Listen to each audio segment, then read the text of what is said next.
Road to Success is brought to you by Equity Bank. Equity Bank. You are listening, caring partner. Welcome to Road to Success, the key to your next level in business.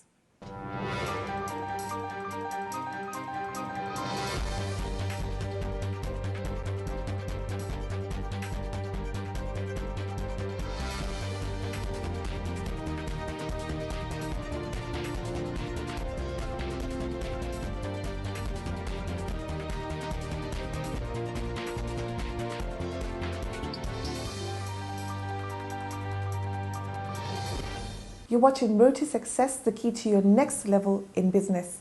My guest today is Christine Gitau. She's the proprietor of Beauty for Ashes Pottery. Welcome to the show. Thank you so much. Beauty for Ashes Pottery already sounds exciting. Tell me about your business. When did you start and what exactly do you do? Beauty for Ashes was formed about 3 years ago. It will be 3 years in November this year. And what Beauty for Ashes Pottery does, we create pottery, but then we go a step further in the sense that we add value to pottery.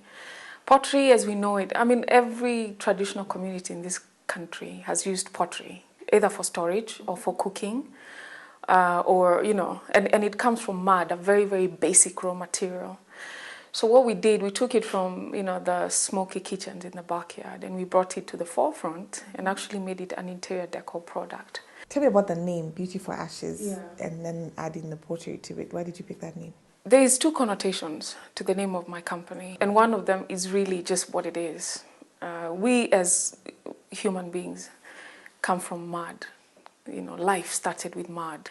And so to me, mud is a very special element in God's creation. So when you create something so beautiful from nothing, which is really creating life from nothing, that to me is such an amazing process. So that's the one connotation. And then the second connotation is that it's actually a Bible verse. It comes from Isaiah 61 verse 3.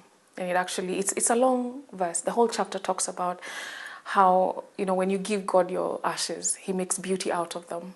So pottery. I mean, when I think pottery, I think some guys somewhere, mud, How did you get started? Is it part of your schooling? Is it a hobby? Yeah. One thing you need to know is that mud is a medium, just like canvas, just like glass, just like fabric.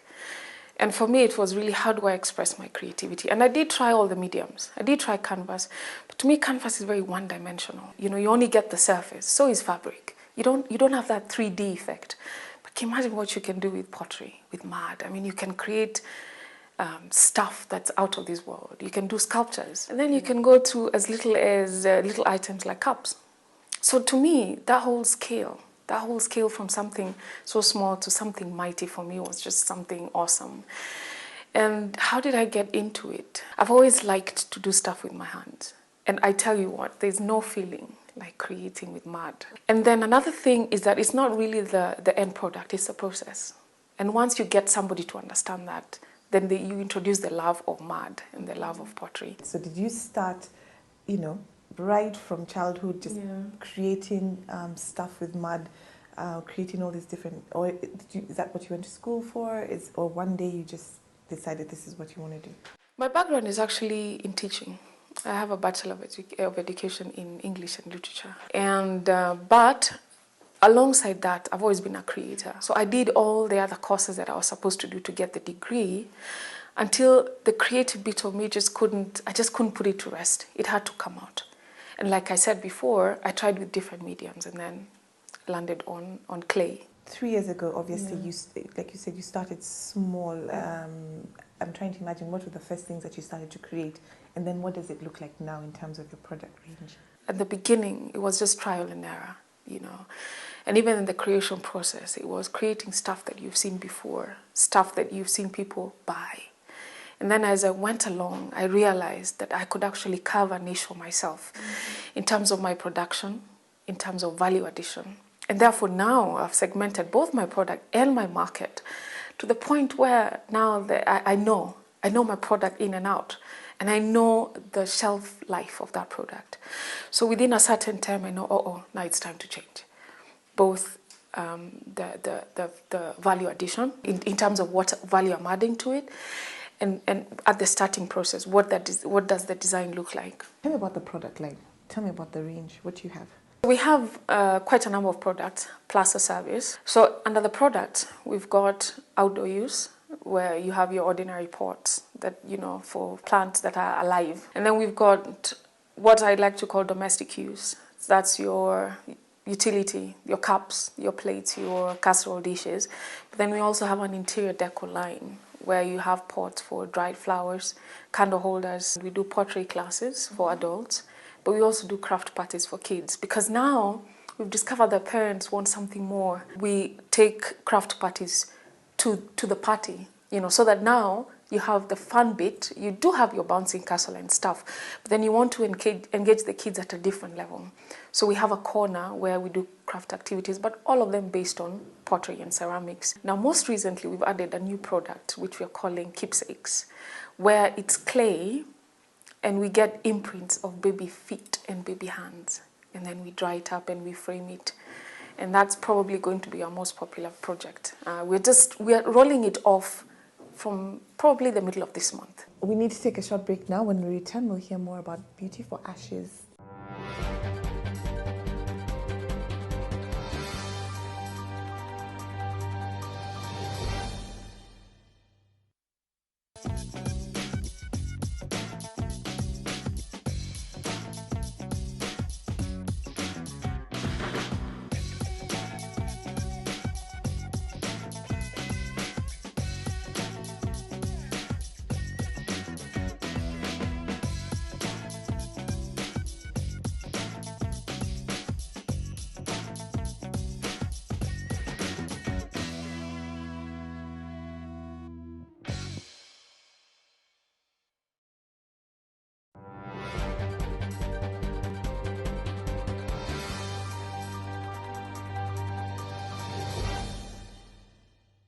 Welcome back. You're watching Road to Success, the key to your next level in business.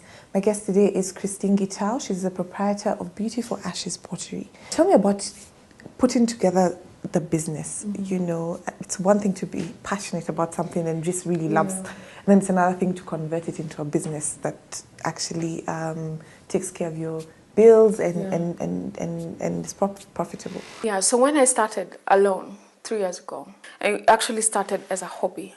It wasn't something that I thought I would make money from until I saw my first few creations, and I thought, there's actually something to this. Because remember, when I started, I didn't have a product line. I was just starting from what was existing at the time. And so I started with that one product, which was just, I think my first product was a potted plant. That's what it was. And I did variations, small, but I didn't go too big. And then slowly by slowly, I started adding product, and then the orders grew. And then I realized I can't do this by myself. I need help. But then the work was not as consistent. So I was wondering, how do I balance that? How do I balance continuity in terms of workforce, and then the work is not coming, at a frequent rate? Christine, what is the one thing or the two things that you would say it takes to be in your industry? The first one, and the key one, is perseverance. You've got to stick in there. And for me, that comes easy because it's a passion. In my industry, you have to have a passion for what you do. It's not something that you do because you didn't have something better to do. Because it's an art. It's an expression of who you are. If people cannot buy, you see, that's what I always say. If I sell you a product and you don't say wow on the first sighting, bring it back. And that's our tagline. If it doesn't wow you, bring it back. I will make it again. Because that's my work. If I don't add value, if I don't make you feel better about the world around you, then I haven't done my job. So bring it back and I'll make it better. Tell me about marketing. Where do you find your clients?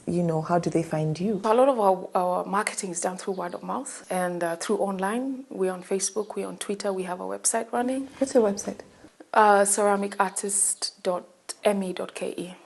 That's the domain name.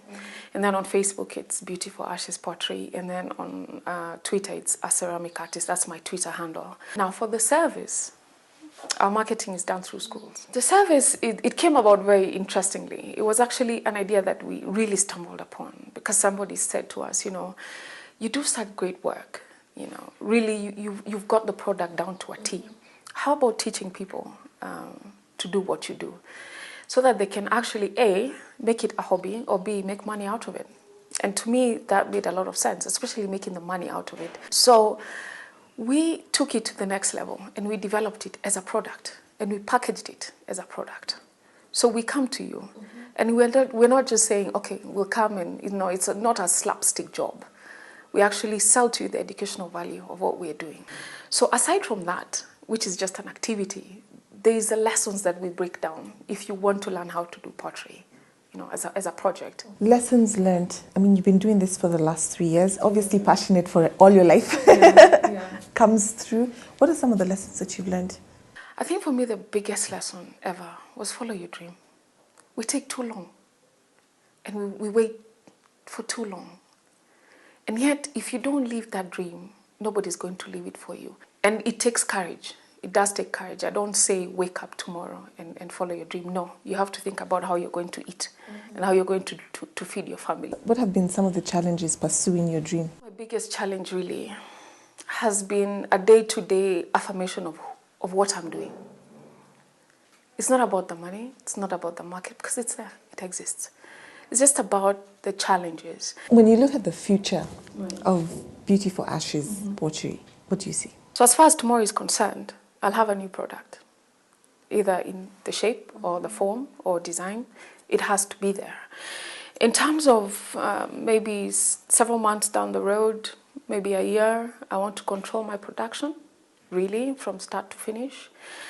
In terms of workforce, I want to bring more people in because, like I said, it's the connotation, the name of the company. And then as far as my customers are concerned, increase my market share, obviously, cross the borders. Now the borders are open. Kigali for me is what, a couple of hours away. Juba for me, Kampala. I mean, the market is huge. It's amazing for me what we can do. And then again, remember, clay is what it is. It doesn't dry up tomorrow. It doesn't become old. It doesn't go stale. Creativity knows no boundaries. Combine the two, I think we're onto a good thing. Christine, thank you so much for coming on the show. Thank you for sharing your story with us. I love the passion. Thank you for having me. Have a great week, a focused week. God bless.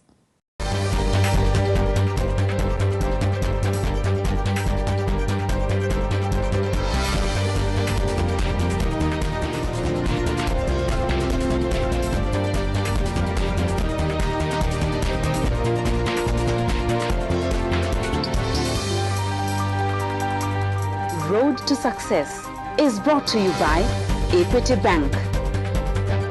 Equity Bank. You are listening, caring partner.